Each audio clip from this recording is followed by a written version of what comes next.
નમસ્કાર મિત્રો, અરબ સાગરમાં શક્તિ નામના ચક્રવાતી વાવાઝોડાની ગતિવિધિઓ તીવ્ર બની છે. ભારતીય હવામાન વિભાગના જણાવ્યા અનુસાર હાલમાં વાવાઝોડું 100 કિલોમીટર પ્રતિ કલાકની ઝડપની સાથે ફૂંકાઈ રહ્યું છે અને ગુજરાતમાં દ્વારકાથી લગભગ 420 કિલોમીટર ઝડપે થયું છે. વાવાઝોડાની દિશા અને નબળું પડવાની શક્યતા. હવામાન વિભાગ અનુસાર શક્તિ વાવાઝોડું પશ્ચિમ દક્ષિણ તરફ આગળ વધવાની સંભાવના છે અને તે રવિવારે 5 ઓક્ટોબર ઉત્તર પશ્ચિમના અને નજીકના ગણવા જઈએ તો પશ્ચિમથી મધ્ય અરબ સાગરમાં પહોંચી શકે છે. રાહતની વાત એ છે કે સોમવાર 6 ઓક્ટોબરના રોજ સવારે ઉત્તર પૂર્વ તરફ આગળ વધશે અને ધીમે ધીમે નબળું પડશે.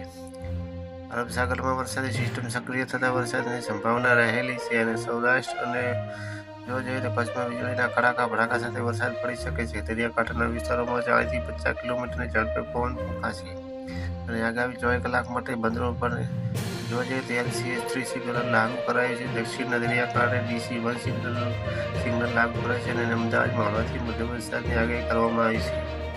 ગુજરાતના પશ્ચિમ ભાગમાં વરસાદી માહોલ રહી શકે છે.